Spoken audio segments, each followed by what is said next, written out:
বিদেশে বসে দেশ অস্থিতিশীল করার চক্রান্ত।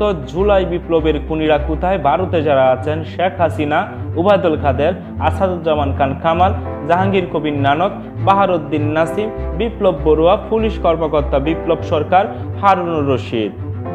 এছাড়াও হাসান মাহমুদ বেলজিয়ামে, শামীম ওসমান দুবাইয়ে এবং নূর নবী শাওন ও নজরুল ইসলাম বাবু মালয়েশিয়ায়। প্রিয় দর্শক, বিস্তারিত প্রতিবেদনে।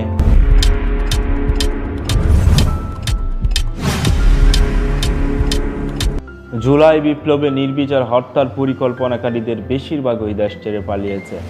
রহস্যজনক কারণে তাদের গ্রেফতার করতে পারেনি বা গ্রেফতারে আগ্রহ দেখায়নি পুলিশ ও গোয়েন্দারা। ছাত্র জনতার তীব্র প্রতিরোধের মুখে টিকতে না পেরে 5 আগস্ট সাবেক প্রধানমন্ত্রী শেখ হাসিনা পদত্যাগ করে হেলিকপ্টারে ভারতে পালিয়ে যান। তখনও আওয়ামী লীগের বেশিরভাগ মন্ত্রী, এমপি এবং তাদের দূষর হিসেবে পরিচিত পুলিশ কর্মকর্তারা দেশ ছাড়তে পারেননি।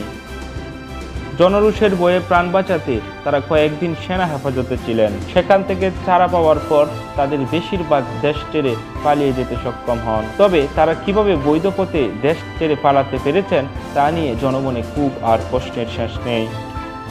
এদিকে মাঠ পর্যায়ে ছাত্র জনতার উপর নির্বিচারে গুলির ঘটনায় সরাসরি জড়িত অনেক পুলিশ কর্মকর্তা এখনও চাকরিতে বহাল আছেন। পুলিশের বিভিন্ন ইউনিটে তাদের সংযুক্ত করে রাখা হয়েছে।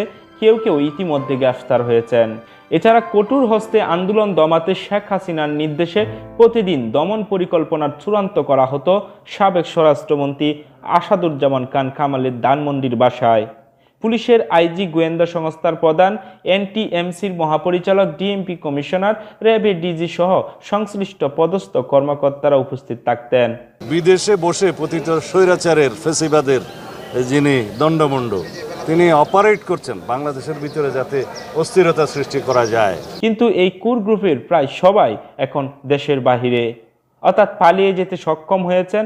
একাধিক সূত্রে এইসব তথ্য পাওয়া গেছে। দেখুন, আমি একটা কথা বলি, এটা আমি ছাত্র আন্দোলন এবং ছাত্র আন্দোলনের যে বক্তব্য, যেটা কোটা বিরোধী সংস্কার আন্দোলনের কতিপয় নেতা যেসব বক্তব্য রেখেছে তার জবাব দেওয়ার জন্য ছাত্রলীগ সহ যারা তাদের এই আত্মস্বীকৃত রাজাকার, যারা নিজেদের অদ্যত্বপূর্ণ মানসিকতা প্রকাশ ঘটিয়েছে গত রাতে, তার জবাব তারাই। নির্ভরযোগ্য বিভিন্ন সূত্র যুগান্তরকে জানায়, ছাত্র জনতাকে সামলাতে ছাত্রলীগই যথেষ্ট। এমন বক্তব্যের মাধ্যমে হামলার প্রথম নির্দেশদাতা আওয়ামী লীগের সাধারণ সম্পাদক উবায়দুল কাদের কিছুটা বিলম্বে হলেও নিরাপদে ভারতে পালিয়ে যেতে সক্ষম হয়েছেন।